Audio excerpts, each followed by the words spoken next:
네, 사랑하는 성도님들, 오늘 본문 마지막 21절을 보면 이스라엘에 대하여 이르되 순종하지 아니하고 거슬러 말하는 백성에게 내가 종일 내 손을 벌려노라 하였느니라 라고 말씀이 기록되어져 있습니다. 하나님의 말씀을 듣지 않는 이스라엘에게 하나님께서 내가 종일 내 손을 벌려노라 라고 말씀하십니다. 하나님께서는 모세를 통해서도 구약에서 구원의 길을, 복음의 길을 제시해 주셨고 또 선지자들을 많이 보내셔서 하나님의 구원의 길을 미리 예비하게 하셨습니다. 심지어는 오늘 본문 19절에 나오는 대로 하나님의 백성이 아닌, 다시 말해서 이방인들을 사용하시는 방법까지 사용하시면서 이스라엘 백성들이 하나님께로 돌아오기를 원하셨습니다. 하나님께서는 정말 종일토록 하나님의 손을 이스라엘을 향해 벌리셨습니다. 우리 사랑하는 성도님들, 이 말씀이 오늘 우리에게 주는 교훈이 있기를 바랍니다. 우리 인생도 마찬가지입니다. 하나님께서 긍휼히 여기심과 자비하심과 은혜로우심으로 우리를 기다리고 계신다라는 사실입니다. 오늘 본문에서는 복음에 대한 이스라엘의 반응과 그리고 이스라엘의 책임에 대해서 말씀하고 있습니다. 여러분, 이 내용에 들어가기 전에 먼저 복음을 증거하는 자들, 전파하는 자들과 그리고 또 복음을 듣는 자들에 관해서 어떻게 전파되는 과정이 이루어지는지를 사도 바울이 설명하고 있습니다. 14절과 15절을 함께 읽겠습니다. 14절과 15절을 보면 그런즉 그들이 믿지 아니하는 일을 어찌 부르리요? 듣지도 못한 일을 어찌 믿으리요? 전파하는 자가 없이 어찌 들으리요? 보내심을 받지 아니하였으면 어찌 전파하리요? 기록된 바 아름답도다 좋은 소식을 전하는 자들의 발이여 함과 같으니라. 아멘. 이 전파되는 과정을 보면 가장 먼저 샌딩입니다. 파송입니다. 15절을 보니까 보내심을 받지 아니하였으면 어찌 전파하리요? 사도 바울은요, 이 단계를 너무나 중요하게 생각하고 있습니다. 사랑하는 성도님들, 우리 모두가 복음을 전파하는 일에 부르심을 받았다라는 것을 꼭 기억하시기를 바랍니다.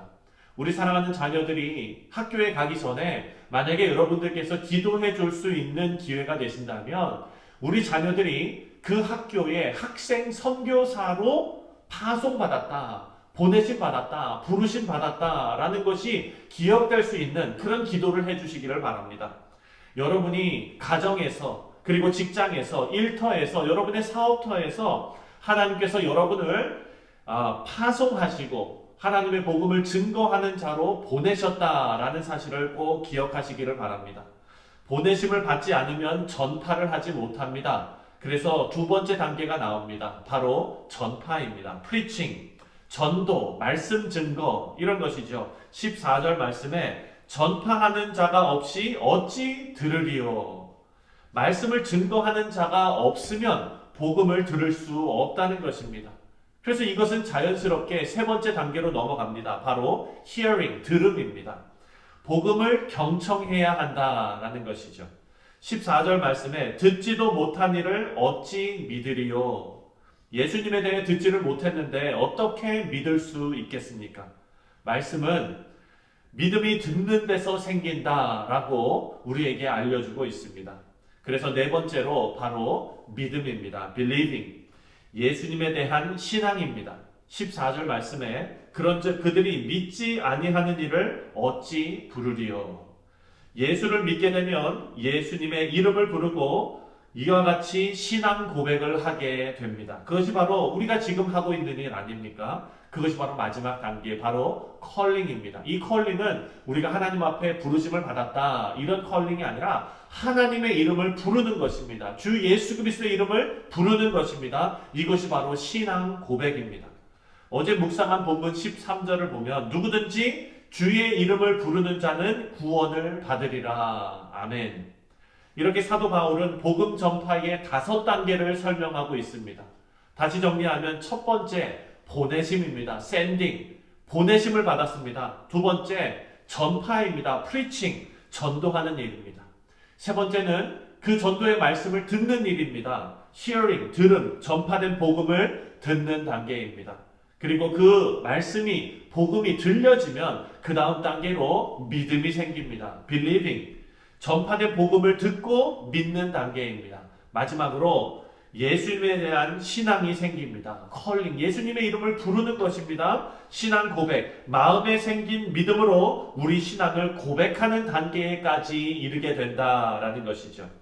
이 단계 중에서도 사도 바울은 보내심을 받는 것을 강조하고 있습니다.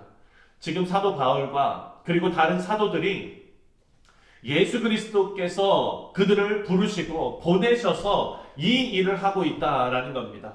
그 보내심을 받아서 세상의 구원과 생명의 소식을 전파하는 일에 부르심을 받았기 때문에 지금 이 편지를 로마 교회에 쓰고 있는 것입니다. 또 세상의 많은 사람들에게 복음이 구체적으로 전파되는 그런 시대가 왔다라는 것을 알려주고 있습니다. 사랑하는 성도님들, 이렇게 보내심이 중요하고 또 그 일이 지금 왕성하게 이루어지는데 복음에 대한 이스라엘의 반응이 너무나 실망스러운 것입니다. 복음의 놀라운 그 은혜를 유대인들은 깨닫지 못하고 이스라엘이 복음을 전혀 듣지 못한 것이 아님에도 불구하고 복음을 제일 가까이에서 들었음에도 불구하고 그 복음을 배척하고 있습니다. 이런 일은 모세나 이사야 시대에 하나님의 말씀을 따르지 않고 거역했던 이스라엘의 모습과 그 민족 조상들의 모습과 똑같은 모습이었습니다. 사도 바울은 오늘 본문 말씀을 통해서 이스라엘의 죄와 그리고 이스라엘 백성들의 책임을 아주 적나라하게 지적하고 있습니다. 어찌 보면 이방을 향해서 이 구원이 복음이 전파되어져 나가는 이 귀한 일 가운데 아이러니하게 하나님의 선택을 받은 이스라엘만 뒤처지고 그 은혜에서 떨어져 나가는 것을 볼 수가 있습니다. 여러분, 이 책임이 누구에게 있습니까? 하나님께 있습니까? 아니면 이스라엘 백성들에게 있는 것입니까? 우리가 내일 주일에 이 문제를 자세하게 다루겠지만 그 책임은 철저하게 이스라엘에게 있습니다. 변명의 여지가 없습니다. 지금 바울은요, 간절하게 그 간절한 마음으로 같은 동족이 회개할 수 있도록 촉구하고 있는 것입니다. 우리 사랑하는 성도님들, 오늘 이 말씀을 통해서 그리고 또 이스라엘의 모습을 통해서 우리 자신을 점검하는 시간이 되었으면 좋겠습니다. 하나님께서 적극적으로 찾으시고 또 기다리십니다. 내가 종일 내 손을 벌렸노라 라고 말씀하시는 하나님을 보면서 하나님께서는 계속해서 우리에게 기회를 주고 계신다라는 것을 알 수 있습니다. 우리 주변에 사랑하는 사람들이 아직 기회의 시간이 남아있을 때에 이 시간을 허비하지 않도록 예수님을 알리고 회개를 촉구해야 합니다. 하나님께서는 지금도 온 종일 손을 벌리고 계십니다. 이것은 우리에게도 마찬가지입니다. 구원을 입은 성도들, 이 복음을 머리로만 아는 것이 아니라 복음의 능력으로 성령 충만해서 살아가기를 하나님께서는 간절히 바라시고 또 기다리고 계십니다. 우리 사랑하는 성도님들께서 우리 모두가 하나님의 은혜를 바로 깨닫고 기회가 아직 남아있을 때에 그 기회를 붙잡는 지혜로운 성도님들이 다 되시기를 주님의 이름으로 축원드립니다. 기도하겠습니다. 하나님 아버지, 은혜와 사랑에 감사를 드립니다. 오늘 하루를 살아가는 우리 사랑하는 성도들이 하나님께서 두 손 들고 기다리시는 그 은혜와 자비를 기억하며 우리의 일상생활 가운데에서도 성령 하나님과 충만한 교제를 나누며 하나님께서 원하시는 거룩의 길을 걸어가기로 아버지 하나님, 우리가 작정하며 그 길을 걸어가는 사랑하는 성도들 다 되게 하여 주시옵소서. 이스라엘과 같이 하나님 앞에 돌이켜 돌아오는 일을 계속해서 거부하는 그런 모습이 아니라 하나님께서 기다리고 계시는 그 은혜가 아직 있을 때에 우리가 돌이켜 하나님께로 걸어가는 귀하고 복된 성도들 다 되게 하여 주옵소서. 오늘 하루도 주님을 온전히 의지하오며 주 예수 그리스도의 이름으로 간절히 기도하옵나이다. 아멘.